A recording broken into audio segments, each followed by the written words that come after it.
کہ اللہ کے نبی صلی اللہ علیہ وسلم نے 3 باتوں پر اللہ کی قسم کھائی ہے۔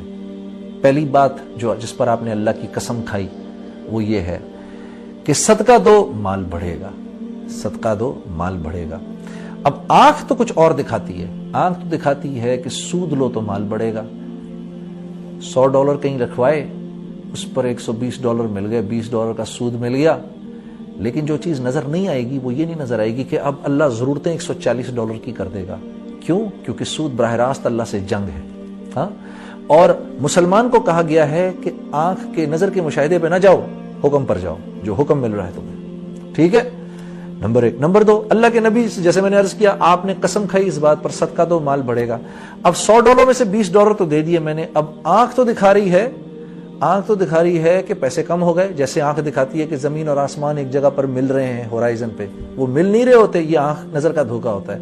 اسی طرح یہاں بھی نظر کا دھوکہ ہے کہ $20 کم ہو گئے، پیسہ کم ہو گیا، لیکن پیسہ کم نہیں ہوا، کیونکہ اللہ کے نبی کی قسم ہے صدقے پہ مال نے بڑھنا ہے۔ اللہ کیا کریں گے؟ $80 اپنے پاس رہ گئے، ضرورتیں $60 کی کر دیں گے۔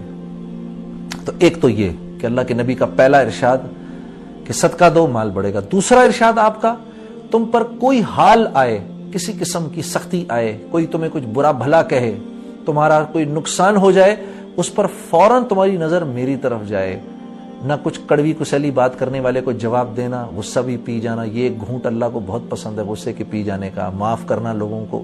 ہاں، تم صبر کر جانا تو میں تمہارے اجر کو بھی بڑھا دوں گا، اور اس پر دنیا میں بھی تمہیں وہ عطا کروں گا کہ دیکھنے والے ایسے انگلی زبان میں دانتوں میں ڈالیں کہ یہ دیکھو اس کو صبر کرنے پر کیا مل گیا۔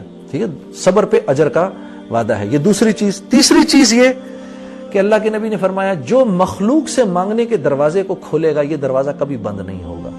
تو ان 3 چیزوں کا خیال رکھنا ہے، جس میں سب سے پہلے کیا ہے کہ $1 کی جو قیمت ہے وہ اس وقت آپ کو نہیں پتا، جو پیسے آپ دیں گے آپ دے کے بھول بھی جائیں گے، اللہ کو یاد رہے گا، اللہ رب اور سنسیریٹی سے اگر دیں گے، اللہ کو راضی کرنے کے لیے دیں گے، تو قیامت میں اللہ اتنا بڑھا چڑھا کر دے گا کہ آپ سوچ بھی نہیں سکتے۔ اور اس سے بڑھ کے یہ کہ 1 پر 10 کا وعدہ ہے۔ $100 گئے، $1000 آنے ہیں آپ کے پاس، انشاءاللہ واپس ہو کے آئیں گے۔ اللہ اپنا قرض کسی پہ نہیں رکھتا۔ ایک بات یاد رکھنا کہ اللہ کے ہاں پیسہ اس کا قبول ہوتا ہے جس کے لیے اللہ خود فیصلہ کرتے ہیں۔ کیوں؟ کیونکہ اللہ اپنی مخلوق کے لیے ہر ایک کے مال کو نہیں پسند فرماتے۔ اسی لیے آپ دیکھیں گے کہ جب مال دینے کی بات آتی ہے تو غربا مال زیادہ دیتے ہیں امراء سے۔ کیوں؟ کیونکہ اللہ ان غریب کے مال کو پسند فرماتے ہیں کہ وہ اللہ اس کو ایکسپٹ کرتے ہیں۔ کیوں؟ اللہ نے اس کو قرض فرمایا ہے۔ یہ جب آپ اللہ کے راستے میں مال دیتے ہیں تو اللہ کو قرض دے رہے ہیں، اسی لیے اس کو قرض حسنہ کہا گیا ہے۔ یہ آپ اللہ کو قرض دے رہے ہیں اور اللہ فرما رہے ہیں ہم اس کو بڑھا چڑھا کے تمہیں واپس کریں گے۔